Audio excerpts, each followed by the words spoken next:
Paris, 1789. Ali começa esse evento dramático que ficou conhecido com o nome de Revolução. Hoje nós vamos aqui comentar como aconteceu no período do terror, 5 anos depois do início desta revolução sanguinária, o martírio de 16 carmelitas acusadas como fanáticas e levadas à morte pela guilhotina. Normalmente as pessoas conhecem alguma coisa sobre as carmelitas de Compiègne por causa da peça teatral daquele famoso escritor Georges Bernanos. Ele se baseou numa novela escrita por Gertrudes Lefort e escreveu esse chamado Diálogo das Carmelitas em 1948, e ele estava inclusive se preparando para morrer de câncer aos 59 anos. Então foi através desta obra que ele pôde preparar a sua alma para entrar na presença de Deus. E de fato esse teatro fez bastante sucesso, inclusive fizeram filmes e também uma ópera em torno deste drama dessas carmelitas inocentes que eram levadas a um julgamento completamente absurdo e após isso transferidas numa situação dramática para essa morte em praça pública. Entretanto, existem algumas coisas nestas cenas, nesses filmes, que não correspondem exatamente àquilo que aconteceu na realidade. Então nós vamos aqui explicar e contar mais detalhadamente como foi a história dessas monjas e como elas alcançaram esse glorioso martírio. Então o ano de 1641 é a data da fundação deste que foi o 53º mosteiro de Carmelitas Descalças, estabelecido na cidade real de Compiègne. Ali existia um castelo da família real francesa e, inclusive, foi a partir desta proximidade com esse mosteiro que se desenvolveu um laço profundo de amizade entre essas monjas e a família real da França. Inclusive, o próprio Luís XIV, quando ainda era criança, veio com a sua mãe trazendo um presente para essa comunidade. E eles ofereceram um cálice que foi interpretado como um sinal profético de que aquela comunidade de monjas estaria um dia derramando o seu sacrifício pelo reino da França. Outro fato interessante é que a esposa de Luís XV tinha uma grande proximidade com a madre desse mosteiro e, inclusive, elas frequentavam muito, eu digo, a esposa desse rei com as suas filhas, as cerimônias que eram realizadas nesse Carmelo. E foi a partir daí que uma das filhas, que se chamava Louise, teve um desejo de servir a Deus na vocação carmelitana. Ora, aconteceu que o seu pai, que era o rei, teve dificuldade de aceitar a vocação da sua filha, mas no fim das contas ele permitiu que ela se estabelecesse num outro Carmelo que ficava mais próximo do Palácio de Versalhes, onde ele poderia visitá-la frequentemente. Então esse Carmelo perseverou no serviço de Deus durante mais de 100 anos e se caracterizava por uma harmonia muito impressionante entre pessoas que vinham da classe nobre e pessoas que vinham das classes mais simples e rurais da França. Então ali essas monjas viviam em perfeita harmonia e mantinham na sua vida religiosa o carisma que Santa Teresa tinha impregnado na reforma que ela implementou na Espanha mais de 200 anos antes.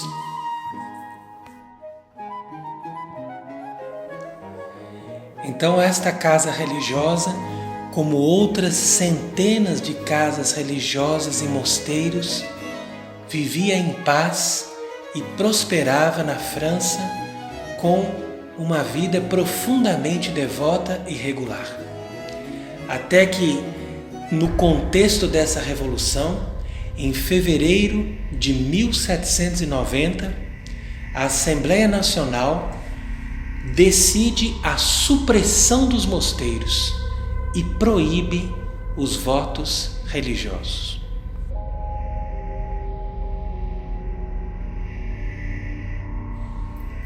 Entretanto, as Irmãs do Carmelo de Compiègne decidem continuar mantendo seu estado religioso até as últimas consequências.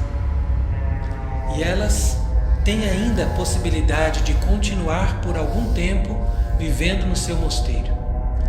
E no recreio da Páscoa de 1792, elas conversam sobre um sonho de uma religiosa daquele mosteiro que 100 anos antes tinha visto no seu sonho o cordeiro que estava sendo imolado.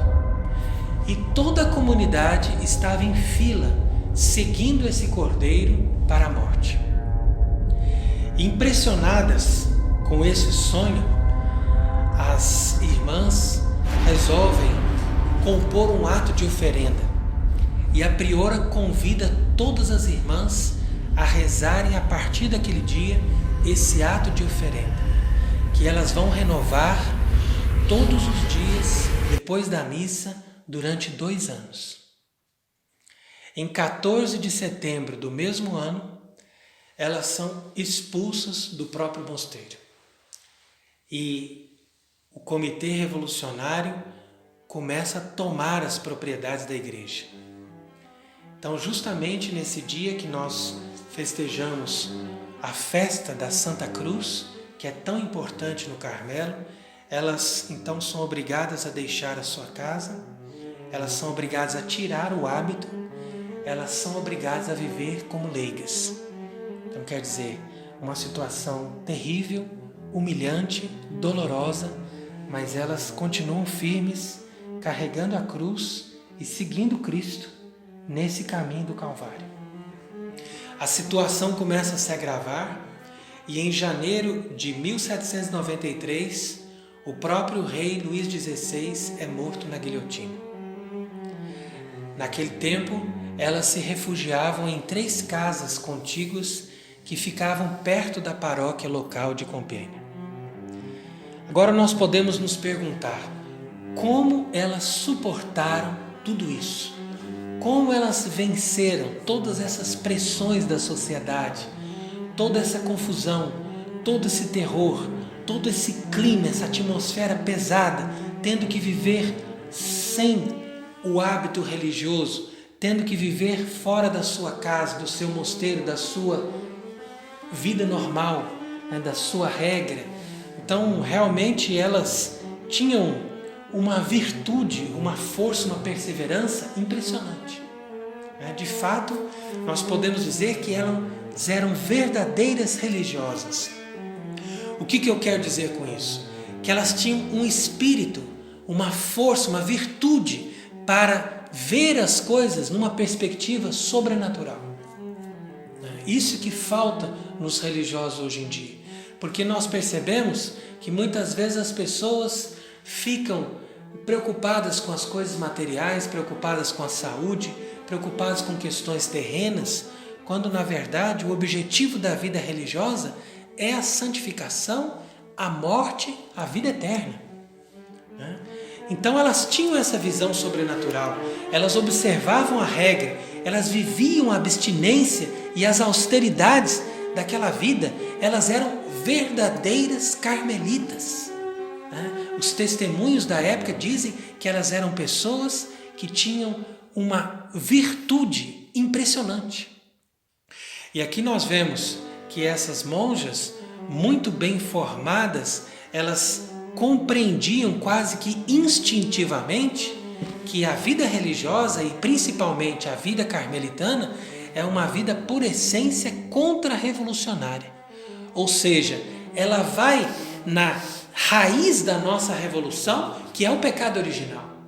E ela vai destruindo todas as raízes desse ímpeto que nós temos de nos revoltar contra Deus para vivermos a nossa vida de uma forma livre, de uma forma totalmente dedicada ao pecado e aos nossos desejos e ao nosso amor próprio.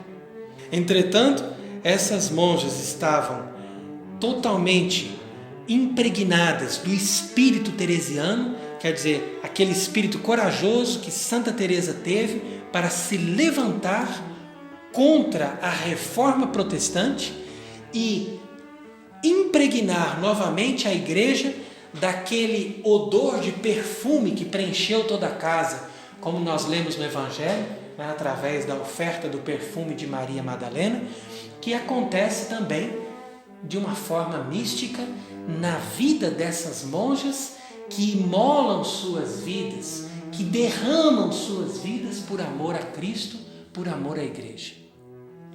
Com certeza elas não tinham somente essas virtudes naturais ou esta boa formação, mas elas também foram dotadas dos dons do Espírito Santo, elas que eram bem confirmadas com o sacramento da crisma, para que elas pudessem enfrentar essas situações com coragem e altivez. É aqui a hora de mostrar principalmente o dom da fortaleza, que ultrapassa as barreiras do medo e do ódio para dar o testemunho da verdade e o testemunho da palavra de Deus. Então eu convido aqui você também a conhecer comigo algumas destas religiosas desse mosteiro de Compênia. A madre se chamava Madre Teresa de Santo Agostinho. O seu nome civil era Maria Madalena Lidoane. Ela ingressou no Carmelo por causa da ajuda daquela filha do rei Luíse, que eu mencionei, e ela se tornou como que uma madrinha de Maria Madalena, que era uma moça pobre e não tinha o dinheiro para pagar o dote. Mas como ela era muito virtuosa, então essa filha do rei pediu para Maria Antonieta pagar o dote para ela, e por isso ela ingressou no Carmelo de Compênia, assumindo o mesmo nome da sua madrinha, portanto, Teresa de Santo Agostinho. Quando ela ingressou no mosteiro, ela tinha apenas 21 anos, e 10 anos depois da sua profissão, ela foi eleita priora, e tinha apenas 41 anos na época do seu martírio. Ela era uma pessoa extremamente dotada com qualidades naturais, tinha dons para a música, para a pintura, para outras artes e inclusive para a poesia.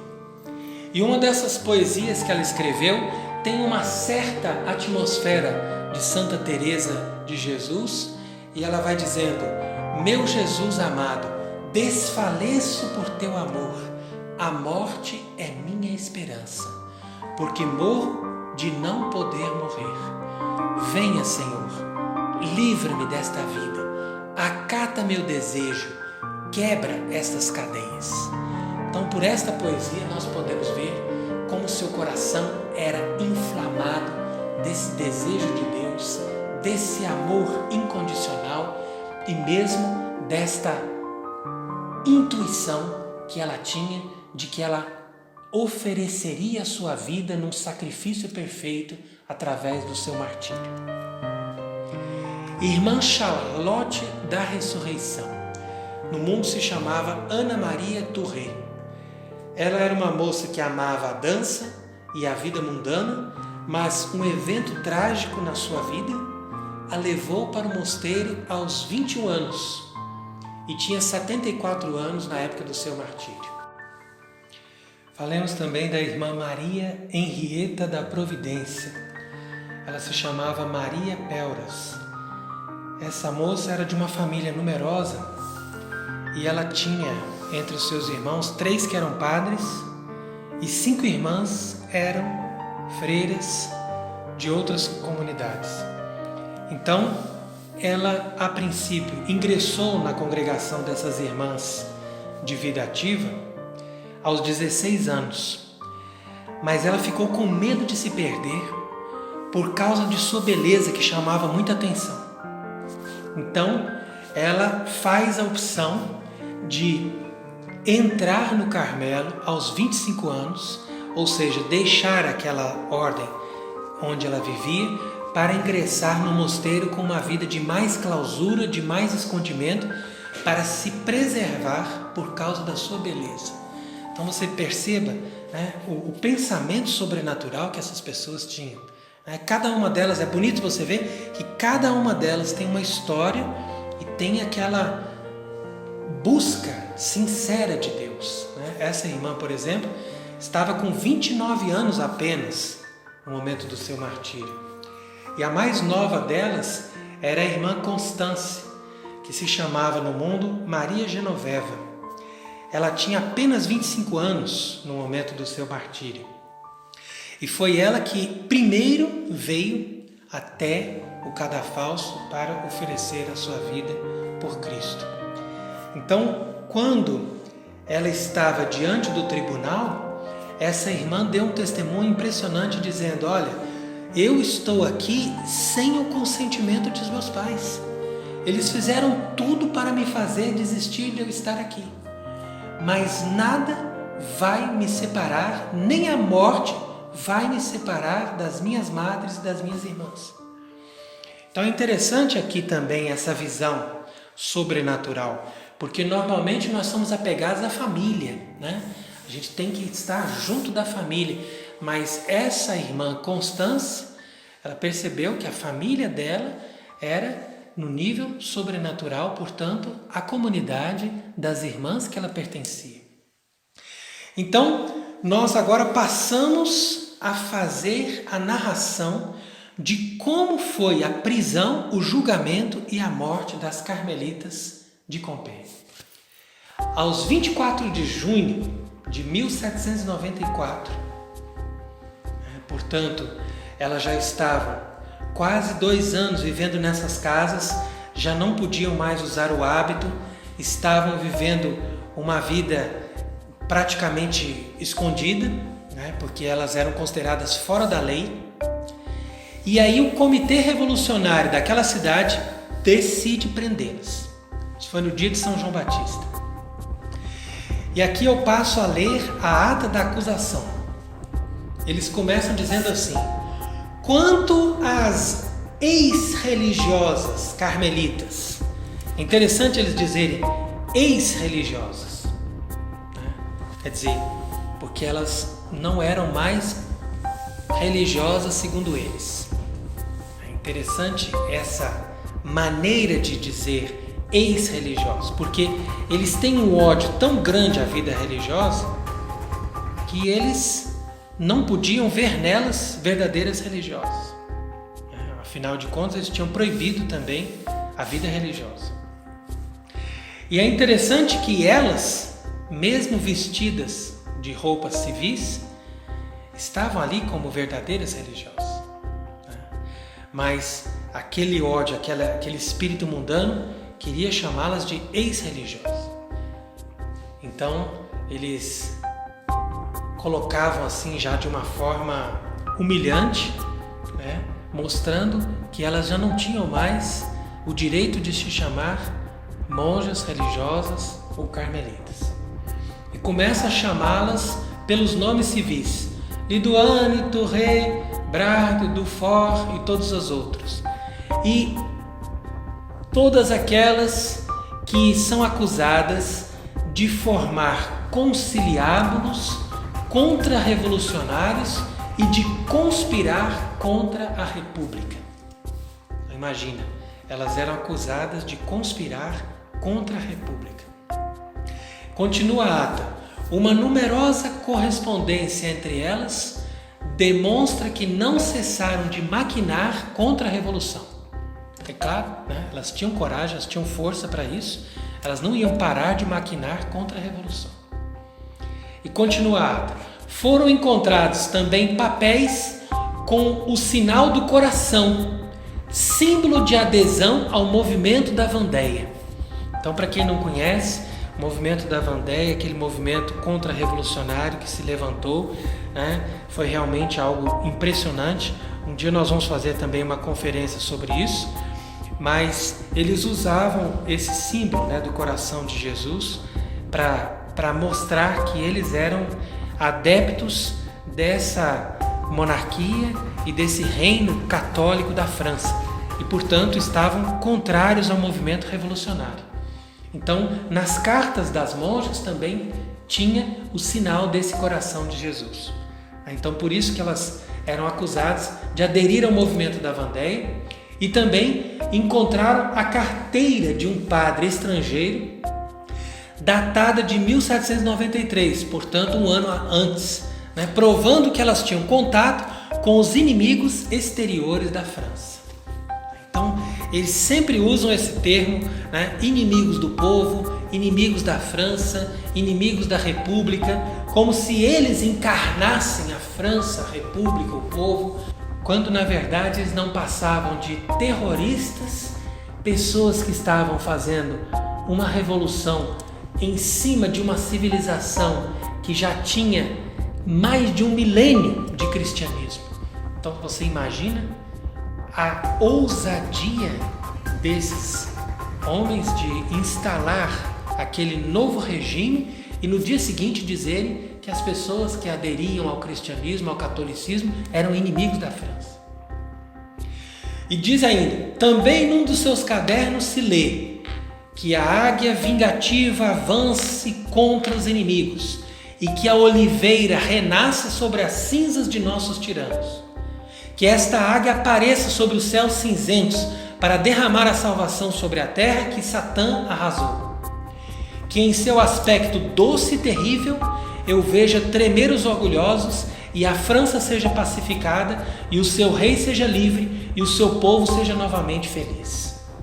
Quer dizer, um escrito realmente muito bonito de um caderno de uma dessas irmãs, onde ela fala da águia, que é Cristo, né? Cristo na sua força de contemplação, de glória, né? O mistério da águia também é o mistério da ascensão, é o mistério da sua vinda redentora, né? Da sua vinda gloriosa. Então ela invocava esse desejo da águia, ou seja, de Cristo no seu aspecto doce e terrível, para vir livrar a França dos orgulhosos e derramar a bênção para o povo. E a ata continua dizendo: tudo isso demonstra a traição e a coalizão contra a República Francesa.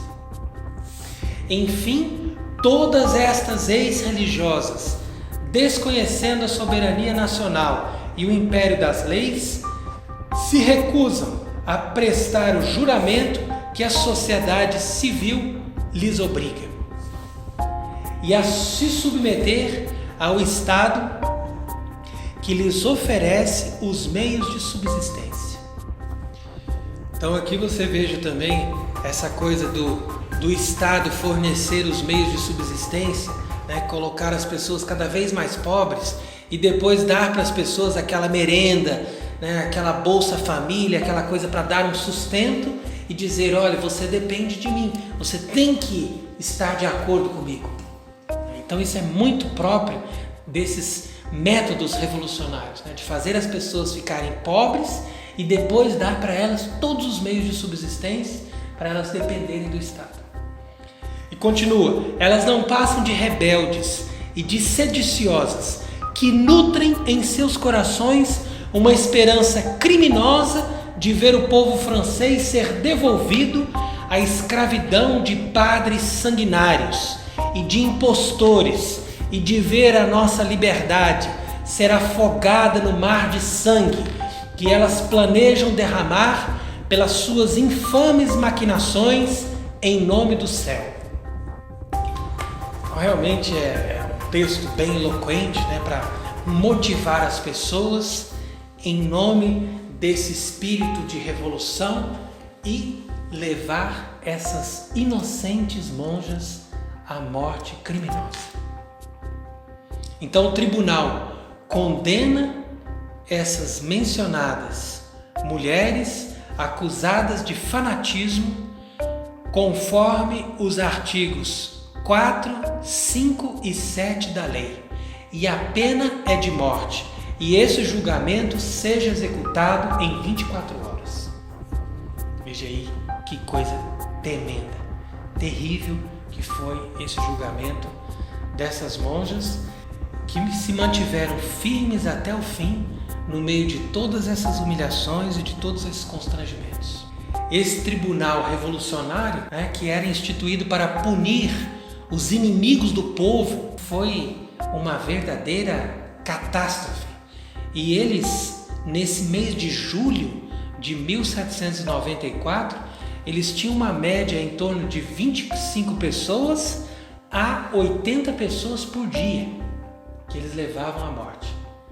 Então você imagina a carnificina que eles fizeram em nome desta liberdade, desta nova sociedade baseada na fraternidade, nos valores humanos. Então é tudo isso que nós escutamos, essa mesma ladainha que nós escutamos até hoje. E aqui eu passo a narrar a cerimônia do martírio, porque eu posso chamar mesmo de uma cerimônia, uma vez que tudo isso foi conduzido numa atmosfera de rito, uma atmosfera ritual, uma atmosfera verdadeiramente marcada pela presença de Deus. Então elas vieram de charrete pelas ruas de Paris, as pessoas ficavam comovidas de vê-las, porque elas estavam entusiasmadas com a ideia de dar a vida por Deus, inclusive cantavam hinos religiosos como a Salve Regina e o Te Deum. E todas se exortavam, como dizem as testemunhas, a permanecerem firmes no combate final. E não tinham nenhuma expressão de tristeza, de dor ou de pavor por causa daquilo que estava acontecendo. Era por volta das 8 da noite, que é a hora do pôr do sol nessa época, e havia um silêncio completo naquela praça lotada de pessoas. Era uma atmosfera plena e misteriosa. E a dignidade de todas, sobretudo da madre, impressionou tanto que até os próprios algozes ficaram tímidos e confusos. Então a madre pediu para ser a última e ela recebe as irmãs uma por uma, começando pela mais nova, que se ajoelha e pede permissão para morrer. Então a madre a abençoa e uma após outra, como num rito de consagração, elas vão cantando o Salmo 116, que é um canto que se canta muito nos ritos do Carmelo, e com esse salmo, cada uma delas se dirige à morte. Quando as pessoas viam aquilo, muitos se convertiam, muitos ficavam totalmente emocionados e muitas vocações, inclusive, brotaram no coração daqueles que assistiam àquela cerimônia. Depois que se concluiu tudo ficou em trevas, as pessoas foram para suas casas extremamente comovidas, como aconteceu no dia do Calvário. Eles pegaram ali os corpos e as cabeças e jogaram numa grande fossa comum, onde jogavam os corpos dos condenados. 10 dias depois do martírio, mudaram aquele regime de terror. Afinal de contas, aquela comoção gerou entre o povo uma forte oposição daquele regime e eles tiveram que mudar as pessoas que estavam no poder. E todos aqueles que estavam comandando o regime do terror durante aquele tempo, começando por Robespierre, que era o chefe deles, foram todos para a guilhotina.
Então aqui nós não podemos deixar de perceber esse método perverso da revolução de implantar primeiro um regime de grandes atrocidades e quando esse regime já está desgastado, eles substituem todas aquelas pessoas, normalmente eles matam todas aquelas pessoas e ali eles vêm com uma segunda fase da revolução, uma forma mais pacificada, porque eles sabem que a maioria dos opositores já foram eliminados. Então a revolução ela tem 3 graves aspectos. Quando ela apresenta o lema da igualdade, ela vai tirar a fonte da autoridade de Deus e colocar no povo. E mesmo entre o povo colocar as pessoas no mesmo nível para fazer com que as pessoas incompetentes e que não têm condição subam acima daqueles que são competentes e são aptos para governar.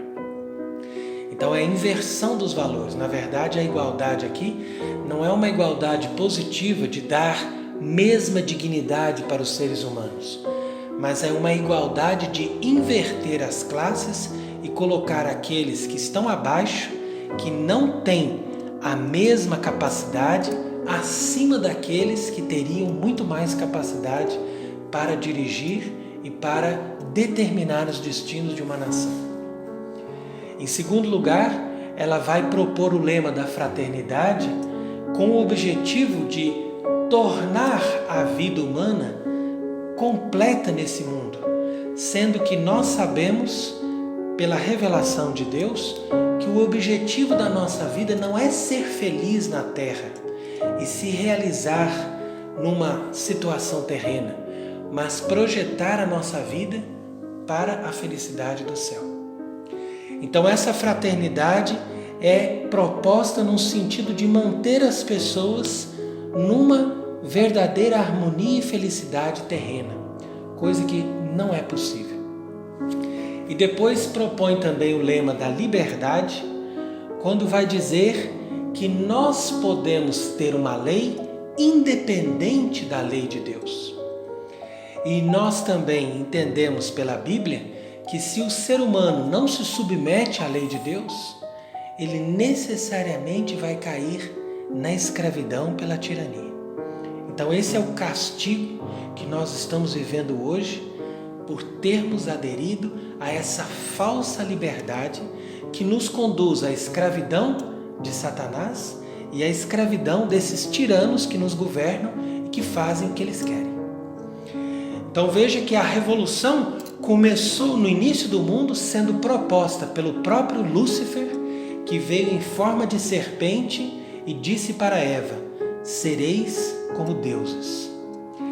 Essas mártires que nós hoje estamos meditando, elas ofereceram as suas vidas em holocausto pela Igreja e pela França, foram dignas desta eleição divina e foram aceitas como vítimas agradáveis a Deus. Foram beatificadas pelo Papa São Pio X aos 27 de maio de 1906 e elas foram extremamente veneradas em todos os Carmelos, principalmente antes da Primeira Guerra Mundial. Inclusive, quando houve o centenário do martírio, Santa Teresinha se motivou com aquela devoção a essas mártires para oferecer a Deus o sacrifício da sua própria vida. Entretanto, nós não conseguimos entender por que até hoje elas não foram canonizadas. Então é preciso nós, a partir daí, fazermos uma reflexão para chegarmos a essa constatação de que desde a Revolução Francesa, a Igreja Católica já passou a ser considerada como uma coisa fora da lei. Então, como eles insistiram em todas as formas por destruir a Igreja e não tiveram sucesso, então mudaram a estratégia e começaram a se infiltrar para mudar a Igreja por dentro. Então, aqueles mesmos que antes mandavam matar os religiosos, hoje são os mesmos que se sentam às mesas com os bispos e até mesmo com o Papa. Hoje eles não precisam mais nos matar. É a nossa Igreja Católica que já está condenada e morta. Ela está sepultada, escondida e aguardando o dia da sua ressurreição. Então essas mártires que foram condenadas a morrer no dia mesmo da festa de Nossa Senhora do Carmo, elas sabem que estão sendo glorificadas por Deus.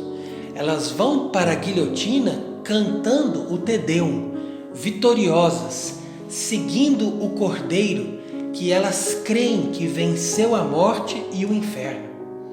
Portanto, aos olhos do mundo, elas estão mortas, mas na verdade elas estão em paz. Essas nossas irmãs no Carmelo foram como um buquê de lírios que Cristo veio colher no seu jardim.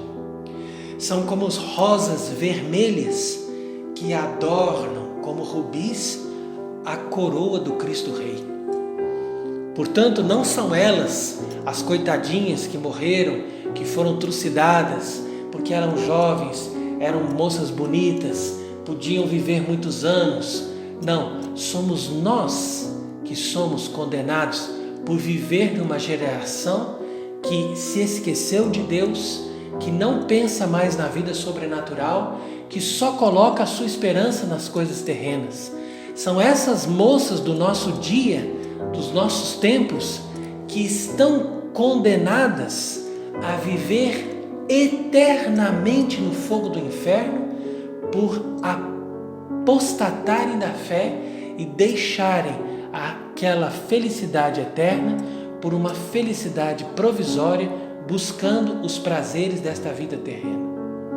Nós hoje somos o resultado final desse processo maldito, revolucionário, que extirpou Deus da sociedade e da alma das pessoas.